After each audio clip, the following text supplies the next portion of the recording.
Hi dear students. دلوقتي إن شاء الله هنكمل the next part أو the second part of questions on lesson 2 in chapter 1. تمام، اللي هو بيتكلم عن مندل لوز. number 1 بيقول لي طبعا النوع ده من الكويشنز هو احتمالات انه يجي بتكون ضعيفة شوية، لان احنا معظم اسئلتنا او تقريبا كلها choose the correct answer، بس برضو الاكسبلانيشن بيساعدنا حتى في حل الحاجات اللي فيها multiple choice. Number 1. Explain. In Mendel's experiments on the green pea plant flowers color, the plants of the first generation didn't carry white flowers. ليه the first generation ما ظهرش فيه الكالر الوايت؟ لأن إحنا عارفين إنه first generation ده بيكون جاي من R capital with R small. يبقى all the individuals of the first generation carry the purple flowers اللي هي R small بتكون الريشيو بتاعتها كمان 100%. This is because the purple gene أو اللي هو ال R capital dominates completely over the white color اللي هو ال R small gene. اوكي، يبقى بسبب بنقول عليها اللي هي ال principle of complete dominance. طب number 2. What is the meaning of the following statements؟ ايه معنى السنتنس دي؟ أول حاجة all the offspring's individuals carry the character of one parent when crossing two individuals differ in a pair of allelomorphic character.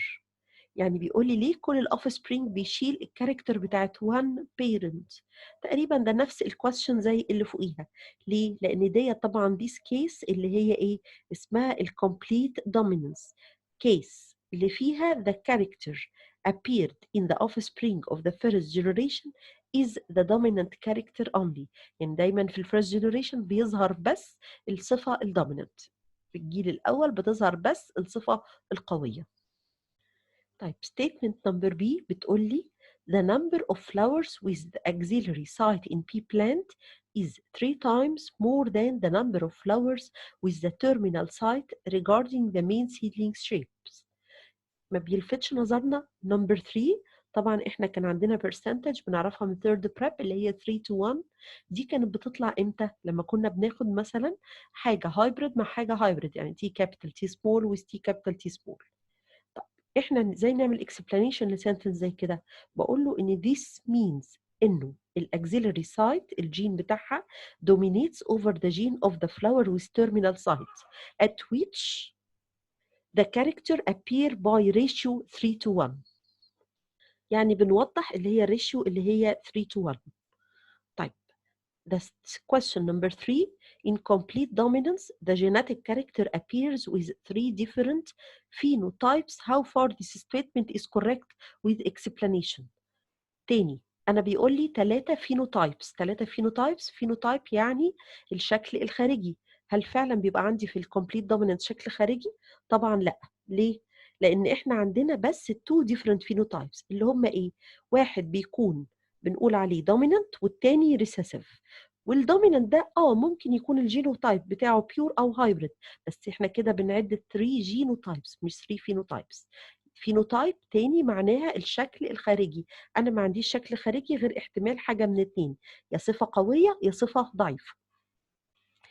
Number 4. The opposite figure show the resulted individuals from crossing male and female Drosophila insects. Both of them carry long wings. تاني عندي male and female والاتنين كانوا long wings. Explain the reason for the appearance of new character in the resulted individuals and what is the percentage of this character among all the resulted individuals of generation. المفروض ان الاتنين كانوا عندهم long wings، لكن لما طلعت النتيجة او طلع الاوف سبرينج الجيل اللي طلع لقينا ان في عندنا new character ظهرت. ده معناها ايه؟ ده ملهاش غير تفسير واحد، ان هم كانوا in hybrid form. كانوا in hybrid form، يعني لو قلت T capital T small و T capital T small يبقى كده الاتنين فعلا طول wing، دي طول ودي طول. لكن نتيجة الميتنج أو الكروسنج between them هنلاقي إن لازم هتطلع لي واحدة فيهم هتكون T small T small. طب هو سألني على سؤال تاني، قال لي طب نسبة الصفة الجديدة دي the percentage of this character among all the resulted individuals هتبقى كام؟ طبعًا إحنا عرفنا إن الpercentage بتاعة الصفة الجديدة بتكون الربع اللي هي 3 to 1 يبقى الpercentage هنا هتكون 25%. Number 5 بيقول لي the opposite figure show crossing of two pea plants where one of them is purple flowered and the other is white flowered. Write the genotypes and the phenotypes of individuals number 1 and 2. تاني number 1 and number 2 عايزين الجينوتايب وعايزين الفينوتايب. ال 1 و 2 اللي هي هتطلع اللي هي بنقول عليها الفيرست جنريشن. والطلب التاني what are the pure genotype in the second generation and what is their percentage. I think ان احنا محتاجين نحل البروبلم دي عشان نقدر نجاوب على كل الأسئلة. لما بنكتب البروبلم بتبقى اللي هي الار كابيتال ار كابيتال ويز ار سمول ار سمول. طبعا الفيرست جنريشن كله هيكون ار كابيتال ار سمول، ودي طبعا حاجه تريكي ان هو عاملها لي في الكويستشن ان هي نمبر 1 ونمبر 2 عشان يحسسنا انه في هنا تو ديفرنت انسرز، لكن الحقيقه ان هي تبقى كلها ار كابيتال ار سمول. يبقى معنى كده انه في الجينوتايب ار كابيتال ار سمول، لكن الفينوتايب بقول عليها ان هي purple color كلها لونها purple. طيب نشوف بقى السكوير اللي كان تحت هيطلع لي ايه. السكوير اللي تحت المفروض جايب من crossing between two individuals اللي هم طلعوا في الفيرست جنريشن R capital R small مع R capital R small. طيب احنا عارفين ان بتطلع لنا النتيجة زي ما احنا شايفينها كده 3 to 1. ايه السؤال اللي كان عليها؟ بيقول لي ايه what are the pure genotypes in the second generation. مين pure قدامنا؟ احنا عندنا قدامنا دي بيور اول واحده وعندنا اخر واحده كمان بيور. طيب دولت البرسنتج بتاعتهم قد ايه بالنسبه لكل اللي طلع في السكند جنريشن؟ طبعا دول يعتبروا النص، يبقى ايه 50% من الجنريشن هتطلع هي النسبه البيور. فعشان كده لما يكون عندي اي بروبلم ما نتخضش من الشكل اللي هو عامله، لا نحلها بالطريقه السيمبل العاديه اللي احنا اتعودنا عليها وان شاء الله نعرف نوصل للاجابه. Number 6, in complete dominance, the dominant character appears with 50% in the second generation when the inheritance of pure pair of allelomorphic characters. How far this statement is correct? With explanation. طيب طبعا هو بيقول لي انه عندي pure pair of allelomorphic characters هيعملوا crossing مع بعض. اوكي فبيقول لي ان الدومينانت كاركتر هتظهر بنسبة 50% in the second generation. ونخلي بالنا لا احنا عارفين طبعا انه الفيرست جنريشن بيكون 100% شايل الصفة الدومينانت، لكن السكند جنريشن بيكون شايلها بنسبة 3 to 1 او 75 to 25. يبقى طبعا الست ستيتمنت دي هتكون wrong، والانسر او الرايت انسر بتاعتها انه الصفة الدومينانت هتظهر بنسبة 75%. طب the next question. The opposite figure show a parentage record for crossing a man and woman. Both of them have brown eyes. One of the children appeared with blue colored eyes. If you know that. طب قبل ما نقول if you know that معنى ان المان والومن الاتنين كانوا brown. اوكي وطلع عندي صفة جديدة، ده معناها ان في الموضوع حاجة hybrid. If you know that the brown eye gene B dominates over the blue eye gene B small. والسكوير represents الميل، السكوير هو الميل والcircle هي الفيميل and the shaded shape for the recessive character carrier. تمام. طب study that then illustrate the genotypes for 1 and 2 individuals. ونمبر B the percentage of blue colored eye children resulted from crossing woman. Number 5 with a man had the same genotype of the father. محتاجين نكتبها طبعا عشان نقدر نفهمها. ده التيبل اللي قدامنا، وطبعا اتفقنا بما انهم براون وبراون طلعوا بلو يبقى معنى كده ان هم هايبريد، فانا عملتها بي كابيتال بي سمول بي كابيتال بي سمول. طيب الانسر بتكون احنا متعودين دايما بي كابيتال بي كابيتال بي كابيتال بي سمول. المفروض كنت دايما بكتب هنا بي كابيتال بي سمول واخر واحده بي سمول بي سمول. انا ليه عكست؟ لان هو في المعلومات الجيفن قال لي انه الشيدد سيركل، السيركل اللي معمول لها شيدنج او الشيدد شيب يعني هو اللي شايل الريسيسيف كاركتر. بوينت زي كده ممكن تلخبط لنا الدنيا خالص. هي سهلة جدا، هو عايز الصفة الريسيسيف تتحط في الجزء الشيدد، الجزء المظلل، فعشان كده بس احنا بدلنا خلينا الريسيسيف اللي هي بي سمول بي سمول هي اللي موجودة في المكان ده. طيب النكست بارت بقى، احنا كده عملنا الجينوتايب بتاعت نمبر 1 ونمبر 2، طبعا they are the same. انا كده جاوبت على بوينت A. بالنسبة لبوينت B اللي هو بيقول لي ايه نسبة البلو colored eye children resulted from crossing woman اللي هي نمبر 5، الومن نمبر 5 اللي هي بي سمول بي سمول، مع man has the same genotype of the father، يبقى بي سمول بي سمول مع بي كابيتال بي سمول. زي ما احنا شايفين لما هنكتبها بي كابيتال بي سمول with بي سمول بي سمول، يبقى the answer هتكون 50% ل 50% brown to blue، يبقى كده البرسنتج بتاعتنا هتطلع طبعا ان هي 50%. Let's go to the next question. If you know that the natural skin color gene is symbolized by A capital and the albino skin gene is symbolized by A small, if crossing occurs between a man and a woman with natural skin color, some of the resulted individuals have albino skin. نفس الفكرة زي اللي قبلها، لما يكون عندي two characters والتو characters دول المفروض ان هم dominant، لكن ظهرت في ال first generation حاجة recessive، يبقى معنى كده على طول انه ال parents كانوا not pure لكن كانوا hybrid. Explain the reason for the appearance of albino individuals despite of the absence of this trait in the parent. يعني بيقول لي اشرح هي ليه ظهرت الالبينو بالرغم من ان البيرنتس ما فيهمش الصفه دي. طبعا الحاجه الوحيده ان انا اقول له ان البيرنتس هيكونوا هايبريد. يعني ايه هايبريد؟ يعني نحلها ازاي؟ يعني A capital A small with A capital A small تانية. Number 9 بتقول لي ايه؟ The opposite figure show the resultant generation from crossing between two Drosophila insects. The male has long wings and the female has short wings. I think إن ال problem دي احنا عملنا شبهها قبل كده. Illustrate the percentage of long and short-winged individuals in the second generation and mention the genotypes for the parents of the second generation. T capital for the long wings وال T small for the short wings. طيب طبعا احنا هنشوف قدامنا بالظبط ادي الميل وادي الفيميل وادي الانسر، فبيقول لي قول ايه هي النسبة اللي طلعت. بما ان النسبة فيها كل الاحتمالات يبقى معنى كده ان البيرنت دوت كان ايه؟ كان هايبريد بلس هايبريد، يعني تي كابيتال تي سمول مع تي كابيتال تي سمول، وبكده هتبقى الريشيو بتاعتها 3 to 1. طب the next one. When crossing takes place between bee plant with yellow and smooth seeds and another one with green and wrinkled seeds. صفتين قويين مع صفتين ضعاف. The number of the resulted individuals were as follows. Explain genetically the expected genotypes of the parents. الquestion ده very easy but very tricky. ليه يا شباب؟ تعالوا نشوف النمبرز او النتائج اللي طلعت. طبعا دي مش تشوز، ده هو بيقول لي انه الريزلتس دي هي اللي طلعت. هنلاقي النمبرز قريبه قوي من بعض، يعني 265 264 فرق 1، 258 فرق 5 أو 6، 273 برضو فرق 5 أو 6 زيادة. فدي ولا برسنتج من اللي احنا شفناها قبل كده. اما دول أقرب يكونوا لإيه؟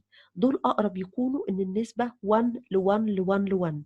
يعني مثلا لو في 4 individuals طلعوا، في واحد طلع يلو وسموث، في واحد تاني طلع يلو بس wrinkled، في واحد تالت طلع green and smooth، في واحد رابع طلع green and wrinkled.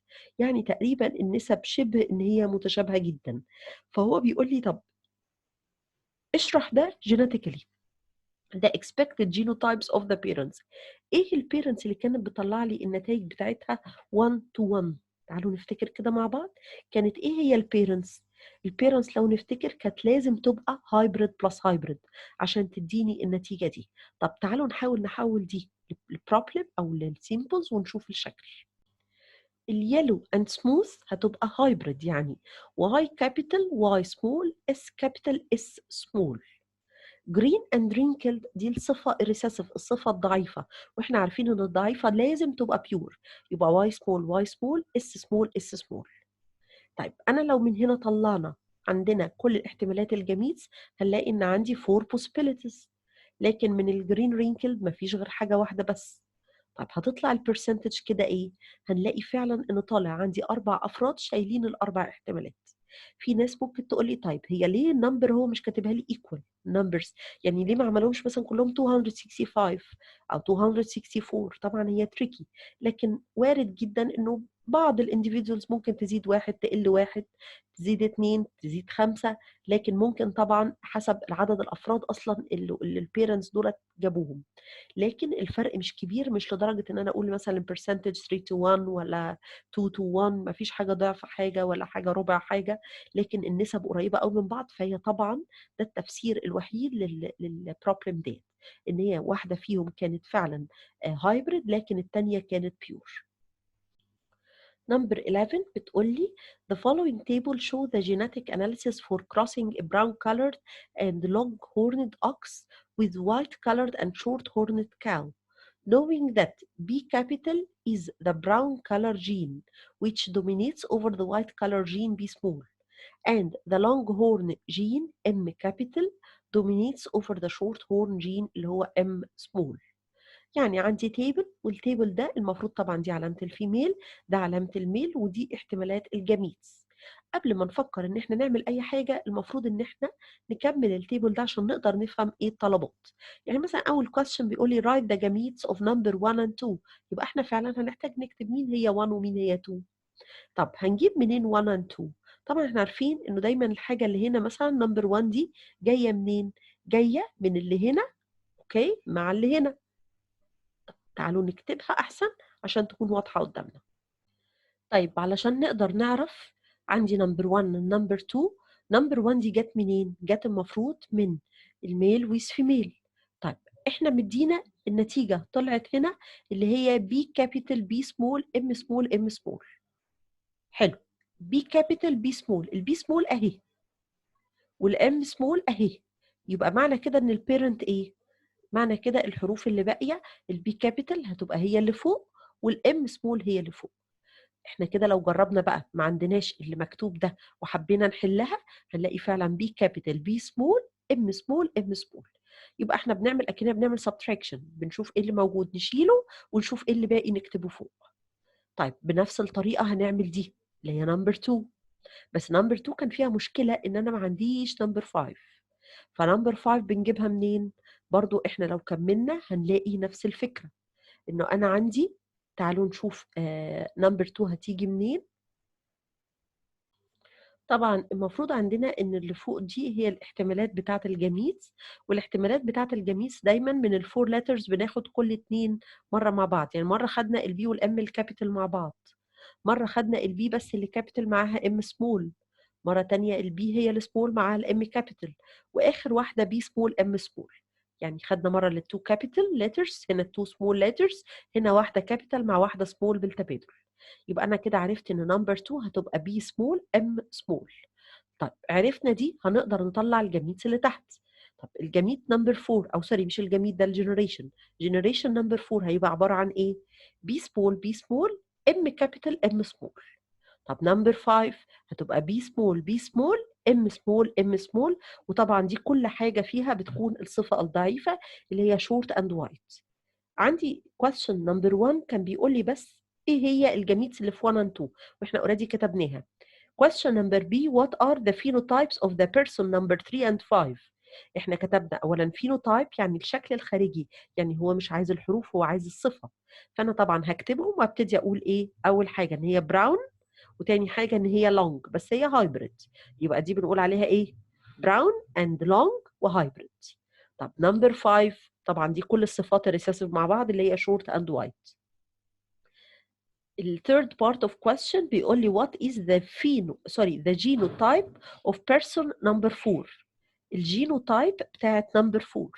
نمبر 4 طبعا احنا بنجيبها من اللي فوق مع اللي في الجنب اللي هي بي سمول مع البي سمول اللي هنا، وام كابيتال مع الام سمول. وكده يبقى احنا حلينا الكويستشن دوت.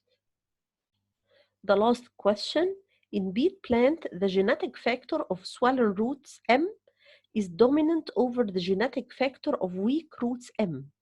تاني عندنا صفة اوكي، في عندي swollen root وفي عندي weak root. swollen root هي الصفة القوية تاخد الحرف الكابيتال، والweak root هي الصفة الضعيفة. And the genetic factor of red color R is dominant over the genetic factor of white color اللي هي R small.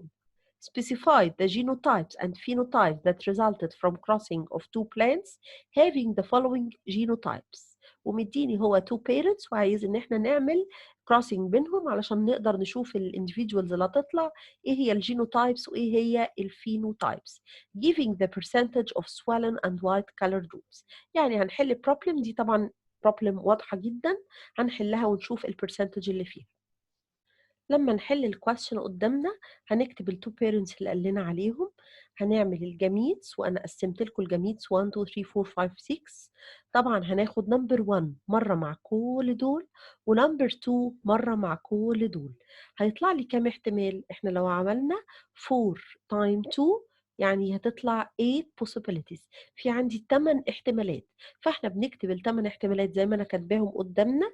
ولو ابتدينا ندور على النسبة بين أو قد إيه نسبة السوالن والوايت، سوالن ووايت، هنلاقي إن النسبة بتاعتهم هتطلع 3 من ال8. يعني معنى كده إن البرسنتج بتاعتهم هتكون 3 over 8. طيب ليه أنا قلت 3 over 8؟ السوالن هي الصفة القوية اللي هي الام كابيتال. طب الوايت هي الصفة الضعيفة اللي هي الار سمول. هنلاقي عندي تاني واحدة أهي الام كبيرة لكن الار سمول. هنلاقي عندنا برضو الأخيرة في السطر الأول اللي هي ام كبيرة وار سمول. اوكي، هنلاقي عندنا كمان اهي تالت واحدة اللي هي ام كابيتال ام سمول ار سمول ار سمول ومفيش حاجة تاني. يبقى معنى كده فعلا احنا طلع لنا 3 over 8. فمعنى كده ان هنقول the percentage هتكون 3 over 8. كده نبقى احنا خلصنا خالص اللي هو chapter 2، وفاضل بس ان احنا هنعمل في part 3 هنعمل الموديل اكزام على اليونت دي كلها، او على نقول عليها lesson 1 and lesson 2. Thank you and please study hard. Thank you again.